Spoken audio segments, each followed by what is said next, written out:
ঘোষণা কৰা হ'ল 2024 বৰ্ষৰ মেট্ৰিক পৰীক্ষাৰ ফলাফল। এইবাৰ মেট্ৰিক পৰীক্ষাই অন্তিমটো মেট্ৰিক পৰীক্ষা বুলি কোৱা হৈছে। এইবাৰ মেট্ৰিক পৰীক্ষাৰ প্ৰথম বিভাগত উত্তীৰ্ণ শিক্ষাৰ্থীৰ সংখ্যা হ'ল 1,05,873 গৰাকী, দ্বিতীয় বিভাগত উত্তীৰ্ণ শিক্ষাৰ্থী 1,50,764 গৰাকী আৰু তৃতীয় বিভাগত উত্তীৰ্ণ 60,680 গৰাকী।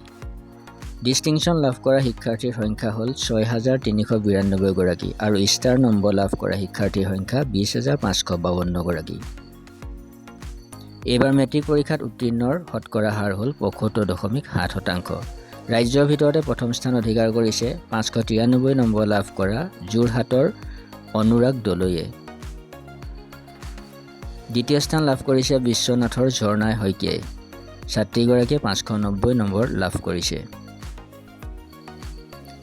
আৰু তৃতীয় স্থানৰ শিক্ষাৰ্থীসকল ক্ৰমে মাজুলী মানস প্ৰতিম শইকীয়া, সৰুপেটাৰ বেদান্ত চৌধুৰী, নগাঁৱৰ দেৱশ্ৰী কাশ্যপ। তেওঁলোকে 588 নম্বৰকৈ লাভ কৰিছে। এয়াই আছিল থোৰতে মেট্ৰিক পৰীক্ষাৰ ফলাফল। ভিডিঅ'টো চোৱাৰ কাৰণে আপোনালৈ জনাইছোঁ অশেষ ধন্যবাদ।